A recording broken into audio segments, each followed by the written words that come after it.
You ever have that feeling? The moment you share some really good news, something just goes wrong. It's almost like clockwork. Well, today, we're going to dive into a spiritual law that explains this exact thing, and, more importantly, reveals how you can actually protect your success from vanishing into thin air. Our story starts here. Picture this. A billionaire, a guy at the absolute top of his game, walks into a rabbi's office. He's just had his best year ever financially, but everything else? A total catastrophe. His deals are falling apart, his partners are stabbing him in the back, his family life is a wreck, and his exact words were, "It's like I'm cursed." And look, this isn't just some problem for the super rich, right? Think about your own life. You finally get that promotion, you meet someone amazing, you have a huge personal win. You share the news, and bam! It's like you jinxed it. It is a weirdly common experience. So what's going on here? Well, ancient wisdom has a name for this. It's called Ayen Harah, or the evil eye. But hold on, this isn't about spooky superstitions or someone giving you a mean look. I want you to think of it more like a spiritual law of cause and effect, a principle that's as real and as consistent as gravity. It's just always on, whether you believe in it or not. So how does this law actually work, and how can we work with it? Here's our game plan. First, we'll dig a little deeper into our billionaire's story. Then, we're going to uncover the 3 big mistakes that basically invite this negative energy in. After that, and this is the good part, we'll go through 3 powerful ways to protect yourself. And finally, we'll talk about how you can use all of this starting today. You see, that billionaire's problem wasn't just a streak of bad luck. Nope. According to this wisdom, it was a direct result of being misaligned with this spiritual law. As we're about to see, certain actions actually create their own opposition. And that's what makes success feel so fragile. All right, so let's get super practical. How are we, unknowingly sabotaging our own good fortune? We're about to break down the 3 specific behaviors that seem to flip the switch on this law and just completely undermine our own achievements. And what I think is so fascinating here is the word they use. They're not just mistakes, they're misalignments. You're out of alignment with timing, with discretion, and maybe even with reality itself. Let's break down that first one. Misalignment number 1, broadcasting your success before it's really locked in. Think about the story of Joseph from the Bible. He couldn't wait to tell everyone about his dreams of greatness. And what happened? He ended up a slave for over a decade. Or, a really modern example, a startup founder goes on a podcast, it goes viral, and his whole business collapses 3 months later. The issue is twofold. 1, it attracts envy. And 2, it dangerously shifts your own energy from actually building the thing to just performing success. Now, this slide just nails the second mistake, putting your wealth on public display. So check this out. You have 2 families. Both inherit a bunch of money. Family A goes wild. New cars, giant house, posting every single luxury purchase online. The money was gone in 2 years. Family B, they kept living the same way, invested the money quietly, no fanfare. Their wealth multiplied over the next 2 decades. Same starting point, wildly different outcomes.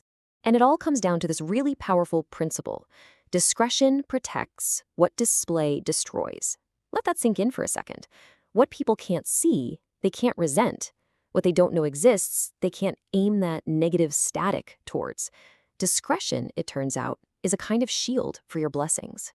And that brings us to the 3rd mistake, which is maybe the most dangerous of all. Taking all the credit. There is a clear-as-day pattern throughout history. You have these powerful figures, right? Pharaoh says, "I made the Nile." His kingdom gets destroyed. Nebuchadnezzar boasts, "Look at this great Babylon that I have built." He loses his mind and lives like an animal. Pride, the idea that I did this all by myself, is basically sending out an open invitation for the universe to humble you. And if you think this is just some ancient history stuff, think again. Just look at the story of 2 modern CEOs. One was famous for always crediting his team, his luck, good timing, and his company just soared. The other guy, he was all about his own genius, his singular vision, and he lost everything in 5 years. The only real difference between them was humility versus pride. Okay, so we've seen the mistakes. We get it. Now, what do we do about it?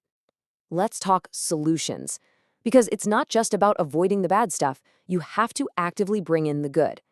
These are the practical, spiritual tools you can use to actually secure your success. And let me tell you, these protections are more important right now than they have ever been. In our world, social media is basically a giant megaphone for the evil eye.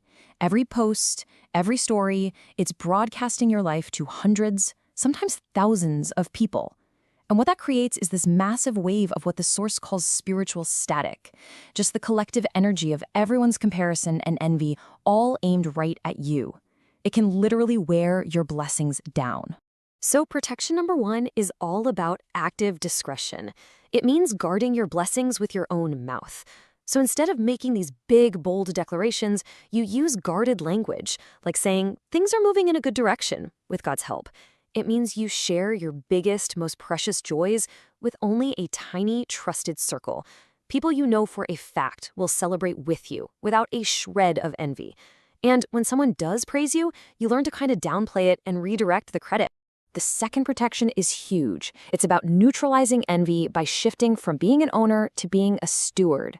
The core idea here is to secretly, and the secret part is key, give a portion of your blessings away.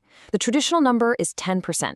This act, it does something to the spiritual physics of the situation. It restores balance. It basically sends a message that says, hey, I know this isn't all just for me. I'm just a channel for this abundance. And that is a powerful way to deflect all that negative energy.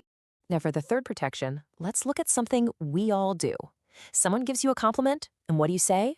Thank you, right? It's polite, it's normal. But in this way of thinking, that response just absorbs all the energy of that comment. The good and potentially the envious. Now, check out the difference with a protective response. Someone compliments you and you say, thank you, may you be blessed with the same and more. Whoa! That simple little twist in language does something profound. It deflects the energy and it expands the blessing. It takes a moment of potential envy and turns it into a shared good fortune. You're turning a narrow spotlight on yourself into a floodlight that shines on everyone. Okay, let's bring this all home. How do we take this ancient theory and actually put it into practice in our lives right now? Well, let's start by going back to the beginning and finishing the story of our billionaire. So he actually listened.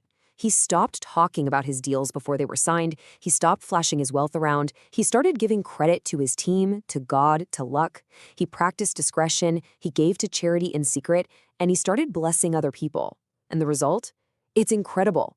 Within 6 months, the constant disasters just stopped. His business stabilized. It started to grow again. The law, it turns out, works both ways. So here it is, all laid out, your cheat sheet. For every cause, every misalignment, there is a clear corresponding solution that brings you back into alignment. Instead of broadcasting, you practice discretion and silence. Instead of displaying, you give in secret. And instead of taking all the credit, you bless others. This is your practical roadmap to protecting your success. And that really leaves us with this one last thing to think about. We live in a culture that screams at us to share everything, to promote ourselves constantly. So applying this ancient wisdom, well, it takes a real conscious choice.